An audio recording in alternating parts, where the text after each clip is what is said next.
Tout le monde, aujourd'hui, chapitre 10 et 11 de Minecraft Multiverse, c'est parti. Chapitre 10. Retour vers le futur, la fureur du titan. Après votre intense confrontation dans Prehistoric Park, tu pensais qu'il serait peut-être temps de prendre un moment pour te reposer. Mais comme toujours, le multiverse avait d'autres projets pour toi. Sonic, Chassé 150 et Matteo VDC 29, alors que vous vous apprêtiez à quitter la jungle préhistorique, une nouvelle distorsion s'ouvrit devant vous. Encore un portail? S'exclama Chassé 150 exaspéré. Matteo VDC 29 fronça les sourcils en observant les relevés de son scanner. Ça ne ressemble pas à un portail ordinaire. Il semble très instable. Tu t'approches de l'ouverture dans l'espace-temps. Très instable comment? Matteo VDC 29 répondit en tapotant sur son scanner. C'est comme si ce portail menait à une époque où le passé et le futur se chevauchent. Je crois que ça nous amène dans un univers inspiré de Retour vers le futur. Sonic, toujours enthousiaste pour une nouvelle aventure, sourit. Ça sonne cool, allez, voyons voir qu'est-ce que c'est. Sans plus attendre, vous franchissez le portail, ignorant que vous alliez bientôt faire face à une menace titanesque. Bienvenue dans le futur chaotique. En traversant le portail, tu fus frappé par l'étrangeté du décor. Vous vous trouviez dans un paysage qui semblait à la fois ancien et futuriste. Des bâtiments à moitié en ruine côtoyaient des structures technologiques avancées, et au centre de tout cela, un gigantesque volcan rondé, prêt à entrer en éruption. « Ça craint !» dit Sonic, observant le ciel, assombri par les cendres volcaniques. « On n'a même pas encore commencé et je sens déjà que ça va mal tourner. » Matteo VDC 29 regarda vers le volcan. Le signal de l'entité maléfique est fort ici. Si elle est revenue, elle pourrait utiliser la puissance du volcan pour déchaîner quelque chose de vraiment dangereux. Chassé 150 hocha la tête, l'air inquiet. Et on dirait que le volcan est sur le point de faire sauter toute la zone. Alors que vous vous approchiez prudemment, un bruit sourd se fit entendre. Et le sol commença à trembler. Le volcan, toujours calme jusqu'à présent, commença à cracher des jets de lave. Au sommet de la montagne, une silhouette gigantesque émergea lentement des fumées et des cendres. « Non, c'est pas possible !» souffla-tu en fixant la créature qui se dévoilait. Un titan colossal se tenait au sommet du volcan. Son corps massif fait de roches et de magma incandescent. Ses yeux brillaient d'une lueur maléfique, familière. L'entité était là, encore une fois, et elle avait pris le contrôle d'une créature d'une puissance inimaginable. Le titan, grand comme une montagne, rugit, crachant des jets de lave incandescente qui dévalaient les flancs du volcan en direction de la vallée. Ses bras gigantesques formés de lave en fusion balayaient l'air, détruisant tout sur leur passage. « Je crois qu'on a trouvé notre problème, » dit Sonic l'air sombre. « Et c'est un problème plutôt brûlant. » Une éruption imminente. Le volcan va entrer en éruption très bientôt, avertit Matteo VDC 29 en fixant son scanner qui émettait des signaux d'alerte. Si on ne neutralise pas ce titan avant ça, toute la région sera engloutie sous la lave. Tu regardas les deux entrées visibles du volcan. L'une était située près du pied de la montagne, là où la lave commençait à déferler. L'autre, plus dangereuse, menait directement au cratère où le titan se tenait, dominant les lieux. On doit l'affronter directement, dis-tu en dirigeant l'entrée la plus haute. Mais il faut être rapide et stratégique. Si on laisse le volcan exploser avant d'avoir battu cette créature, on est fichu. Chassé 150 serra son arme de fortune. On est déjà monté contre des créatures géantes, mais celle-là est littéralement en feu. Sonic, toujours confiant, hocha la tête. Alors on va devoir l'éteindre. Matteo, tu penses pouvoir créer une sorte de refroidisseur? Matteo VDC 29 réfléchit un instant avant de fouiller dans son équipement. Je pourrais peut-être utiliser un dispositif cryogénique pour geler certaines parties de son corps de lave, mais ça ne le retiendra pas longtemps. Tu serras les poings. Ça suffira. On doit juste trouver un moyen de neutraliser l'entité qu'il contrôle. Si on la fait sortir, il deviendra beaucoup moins dangereux. L'ascension vers le volcan. Vous commençâtes à grimper rapidement vers le sommet du volcan, esquivant les éclats de lave qui jaillissaient des fissures dans le sol. Le titan, toujours perché au sommet, semblait ressentir votre présence. Et de nouveaux geysers de magma jaillirent en réponse à votre approche. Matteo, VDC-29, avec son scanner en main, commença à préparer son dispositif cryogénique. Je vais essayer de geler ses articulations. Ça pourrait ralentir ses mouvements. Chasseur 150 et toi tentiez de trouver des ouvertures pour attaquer. Le titan était gigantesque et puissant, mais sa taille le rendrait peut-être plus vulnérable aux attaques précises. Soudain, alors que vous atteigniez une plateforme sur le flanc du volcan, le titan ouvrit sa gueule de feu et un jet de lave en sortit, vous forçant à plonger sur le côté pour éviter d'être incinéré vivant. Sonic se releva rapidement. « Il crache de la lave maintenant ? Génial, comme si on n'avait pas déjà assez de problèmes comme ça. » Matteo VDC-29 activa son dispositif, envoyant un jet de froid intense vers la créature. La lave autour de ses articulations commença à se solidifier en une croûte rocheuse, ralentissant temporairement le mouvement de ses bras massifs. « Ça marche !» crie Matteo. Tu te précipitas vers l'avant, cherchant à trouver un point faible. On doit l'affaiblir encore plus, si on peut atteindre son cœur, là où l'entité est concentrée. On pourrait la déloger. Le combat final. Vous arrivâtes finalement à proximité du sommet du volcan, juste sous le titan. La zone était instable. Des rivières de lave déferlaient tout autour de vous et des rochers volcaniques pleuvaient du ciel. Le titan, malgré son ralentissement, rugissait de plus en plus fort, sa colère faisant trembler toute la montagne. Puis, dans un geste soudain, il balança son poing de lave en direction de Sonic, qui l'esquiva de justesse. Je sais pas si vous avez la même impression que moi, les gars. Mais est-ce que vous avez pas l'impression que c'est toujours Sonic qui se reçoit les attaques les plus violentes dans la tronche ? Juste parce qu'il est rapide.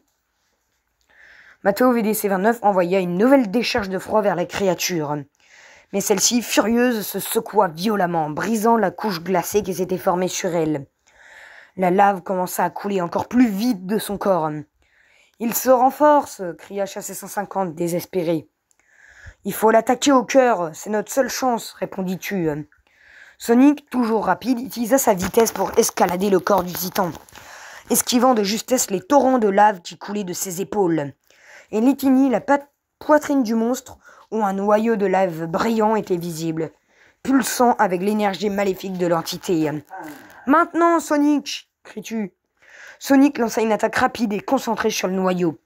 À l'impact, une explosion de lumière se produisit, et l'entité commença à se manifester, essayant de quitter le corps du titan. « On l'a touché !» cria Matteo. Le titan, désormais affaibli, commença à se désintégrer lentement sous l'effet des attaques combinées. La lave qui la recouvrait durcit, et son corps gigantesque se figea comme une statue. L'entité, cependant, refusait de se rendre. Elle flottait au-dessus de la créature, rugissant de rage, mais avant qu'elle ne puisse s'échapper, Sonic fonça à toute vitesse, le frappant de plein fouet avec une dernière attaque. Dans un hurlement déchirant, l'entité disparut dans un éclat de lumière, emportée par la puissance de l'attaque de Sonic. La fin de l'éruption. Sans l'entité pour alimenter sa colère, le volcan sembla se calmer. La coulée de lave ralentit et le sol cessa de trembler et semblait enfin stable.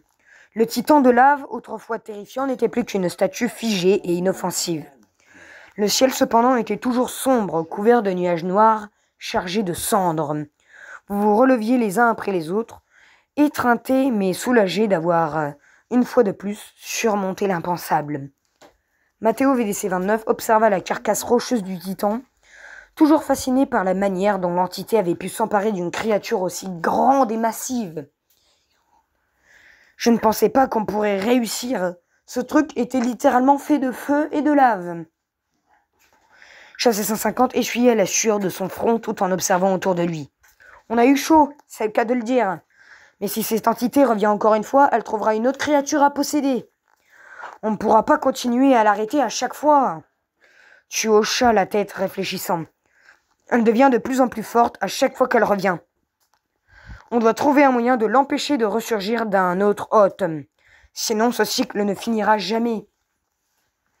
Sonic, toujours confiant, s'étira en souriant. Et tant qu'on reste ensemble, on pourra le battre. Mais c'est vrai qu'il faudra trouver une solution à long terme.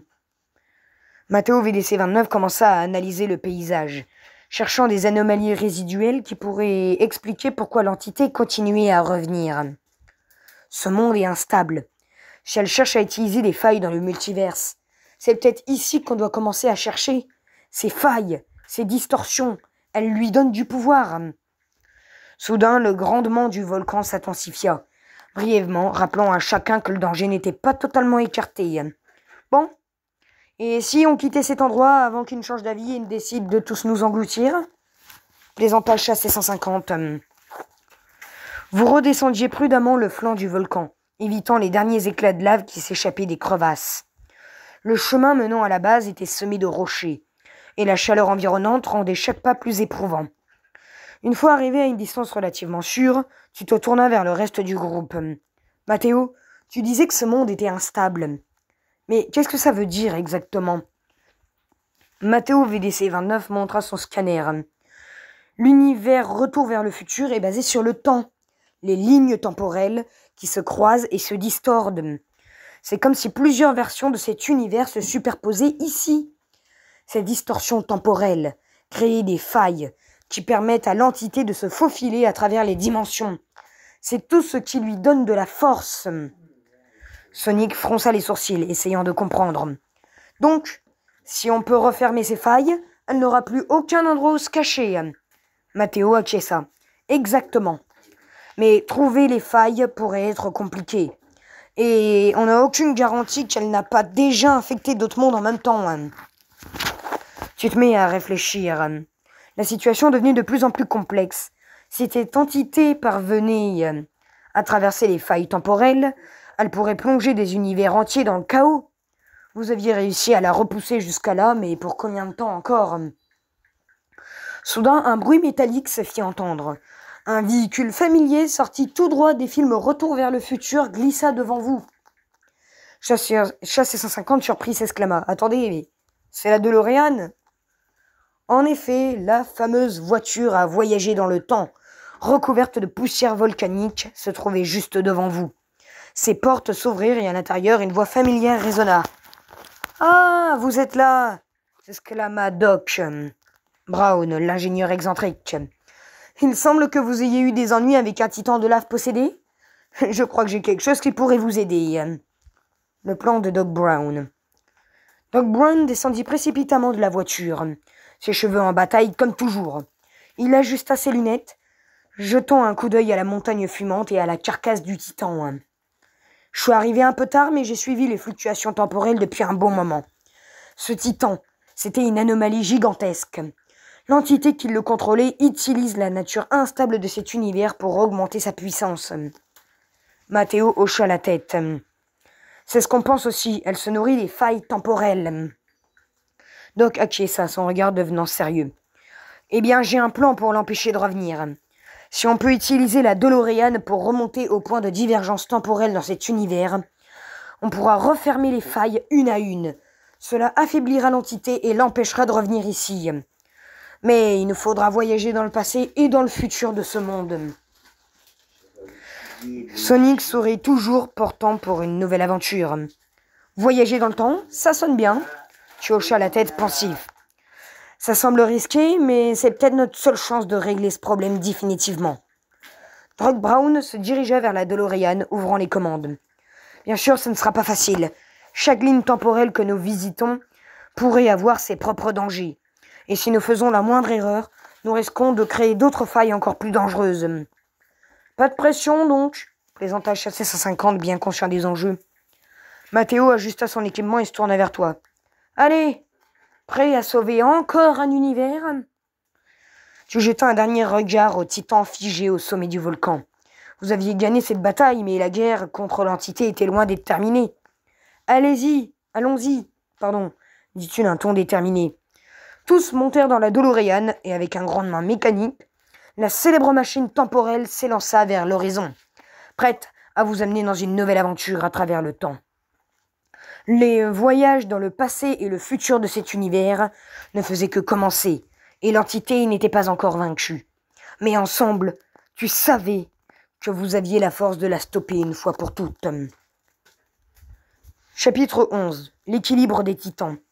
La DeLorean s'arrêta brusquement, vous projetant lentement en avant dans vos sièges. Vous veniez de faire un bond dans le temps pour arriver à une époque différente de cet univers troublé de retour vers le futur. En sortant de la voiture, un vent glacial vous frappa immédiatement, contrastant avec la chaleur étouffante du volcan d'où vous veniez tout juste. Devant vous, un paysage désolé s'étendait. La neige tombait doucement, recouvrant d'une fine couche blanche les bâtiments délabrés et les arbres morts. Une atmosphère étrange régnait, comme si quelque chose d'ancien et de puissant attendait sous la surface. Pourtant, cette fois, il n'y avait pas de créatures gigantesques à affronter. Pour le moment. Doc Brown, toujours à ses calculs, observait le ciel orageux. Nous sommes arrivés dans une autre époque de ce monde. L'entité semble avoir influencé 3 puissants titans élémentaires. La foudre, la glace et le vent. Si nous ne trouvons pas un moyen de restaurer l'équilibre, ils fusionneront pour créer quelque chose d'encore plus destructeur. Matteo VDC-29 hocha la tête en ajustant son scanner. Leurs énergies sont liées. Si on ne fait rien, ce monde va sombrer dans le chaos, à cause de ces 3 forces élémentaires qui se battent pour la suprématie. Sonic plisa les yeux en observant le ciel chargé d'électricité. Alors c'est une course contre la montre. Si on ne peut pas les arrêter avec des attaques directes, comment rétablir cet équilibre? Chassé 150 intervint sérieux. Il doit bien y avoir un moyen de stopper leur fusion sans avoir à tout détruire. Mais pour ça, il faudrait comprendre pourquoi ils existent. Tu réfléchis un moment, observant le paysage autour de toi. Le volcan était encore visible au loin, mais ici, la tempête de neige semblait gagner en intensité. Il y avait quelque chose de symbolique dans la façon dont ces éléments étaient en désaccord. Les titans n'étaient pas seulement des monstres à abattre, ils représentaient des forces fondamentales de la nature, des forces qui, à la base, devraient coexister en harmonie. Peut-être que ces titans ne sont juste pas là pour tout détruire, dis-tu pensif. Ils représentent des éléments essentiels de ce monde. Et s'ils sont déséquilibrés, c'est peut-être à cause des failles temporelles créées par l'entité. Si on répare ces failles, on pourrait restaurer l'équilibre sans avoir à les combattre. Matteo VDC-29 te regarda surpris. Ça pourrait marcher, mais pour fermer les failles, on doit localiser les points précis où elles interfèrent avec ces éléments. Doc Brown tapota sur son équipement. Je peux recalibrer la DeLorean pour repérer ces points dans les différentes époques. Mais une fois qu'on les aura trouvés, vous devrez neutraliser l'énergie qui alimente la distorsion. Ça sera pas une bataille physique, mais un défi plus subtil. Sonic sourit. Subtil, c'est pas toujours mon truc, mais je suis partant. Vous montâtes au niveau de la DeLorean, et avec un vombrissement, vous filâtes vers le premier point de distorsion. Celui lié à la foudre. Le paysage changea rapidement en un instant. Vous vous retrouvâtes sur une montagne balayée par des orages furieux. Des éclairs illuminaient le ciel, frappant le sol avec une violence presque surnaturelle. Le titan de foudre n'était pas encore visible, mais sa présence se faisait sentir à travers les éclairs qui crépitaient dans l'air.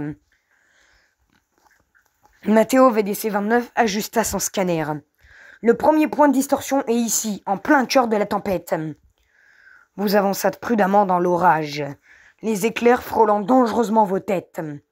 Arrivé au point central, une fissure lumineuse suspendue dans l'air brillait d'une intensité aveuglante. C'était l'une des failles. Doc Brown sortit un appareil étrange. Nous devons stabiliser cette faille. Elle interfère avec l'équilibre du titan de foudre, ce qui la rend instable et le pousse à déchaîner sa colère. Chassé 150 s'approcha de la faille, hésitant. « Et comment on la ferme exactement ?» Doc lui tendit l'appareil. En redirigeant l'énergie des éclairs qui l'alimentent, nous devons inverser le flux d'énergie. Le flux. Le flux, c'est mieux le flux. Tu pris l'appareil prêt à l'utiliser et te positionna sous la faille. L'éclair suivant frappa avec une force et chute. Mais au lieu de se disperser, l'énergie fut canalisée dans l'appareil. Petit à petit, la taille commença à se refermer et la tempête de foudre s'apaisa autour de vous. « Ça marche !» s'écria Matteo VDC-29. Avec un dernier éclat lumineux, la faille disparut totalement et le ciel s'éclaircit un peu. Le titan de foudre, encore invincible mais perceptible, semblait s'être calmé. Son pouvoir était toujours présent, mais moins destructeur. Une tempête de glace. Sans perdre de temps, vous vous dirigez vers le prochain point de distorsion, lié à la glace. La température chuta drastiquement et vous vous retrouviez au milieu d'une immense plaine gelée. Le sol craquait sous vos pieds et le vent glacial coupait comme des lames. Ciel gelé, envoie ton assiette. Se trouvait au sommet d'un glacier massif d'où émanait un froid insupportable. Le titan de glace n'était pas encore apparu, mais vous pourriez sentir sa puissance, figée dans chaque souffle de vent. Cette faille est plus instable, dit Doc Brown, regardant les relevés de son appareil. Nous devons agir vite avant qu'elle ne provoque une tempête encore plus violente. Tu pris de nouveau l'appareil et commença à capter l'énergie glaciale. Mais cette fois, le processus était plus lent et le froid envahissait chaque recoin de ton corps. Oui, tu te battis pour maintenir le flux d'énergie, les doigts gelés alors que la faille semblait résister. Sonic, voyant ta difficulté, utilisa sa vitesse pour générer de la chaleur en tournant rapidement autour de toi, réchauffant légèrement l'air. Avec une dernière décharge de givre, la faille se referma enfin et la plaine gelée s'apaisa. Le titan de vent. Le dernier point d'équilibre était lié à l'élément du vent. Vous arriviez dans une vallée balayée par des tornades incessantes. Oui, le titan du vent contrôlait l'air lui-même, et ses tourbillons rendaient toute progression difficile. Les tornades géantes semblaient aspirer toute forme de vie autour d'elle. La faille, cette fois, se trouvait au cœur de l'une de ces tornades. Oui, attends. Ça serait la plus dangereuse à fermer, car le moindre faux pas vous emporterait dans les cieux. Doc Brown cria pour se faire entendre au-dessus du vacarme. Nous devons stabiliser le flux d'air. Sinon, cette tornade va fusionner avec les deux autres titans et ils deviendront une entité incontrôlable. Tu avançais vers le bord de la tornade, tenant fermement l'appareil. Le vent t'arracha presque des mains. Mais avec l'aide de Sonic, qui fendait l'air autour de toi pour créer un passage sûr, tu parvins à atteindre le centre. À cet instant, tu sentis le vent devenir plus calme, comme si le titan lui-même t'autorisait à agir. La faille réagit rapidement, aspirant le vent au lieu de le déchaîner. Puis, dans un dernier souffle, elle se referma et la tornade disparut. Avec les 3 failles fermées, les titans ne fusionnèrent pas et l'équilibre du monde fut rétabli. Les éléments, autrefois en guerre, retrouvèrent leur harmonie. Oui, il faut que je finisse, j'en ai plus pour longtemps. Oui, et le paysage, bien que toujours marqué par la bataille, semblait à nouveau paisible. On a réussi, souffla-tu en regardant le ciel dégagé. Doc Brown sourit, soulagé. Ce monde est sauvé, mais d'autres attendent encore votre aide. L'entité n'a pas dit son dernier mot. Matteo VDC 29 rangea son scanner. Une bataille à la fois. Et tandis que vous remontiez dans la DeLorean, prêt pour de nouvelles aventures, tu savais que ce n'était qu'un répit. Mais pour l'instant, vous aviez réussi à rétablir l'équilibre sans détruire ce monde. Le multiverse vous attendait toujours. Suite au prochain épisode. C'était Velgamer et je vous dis ciao.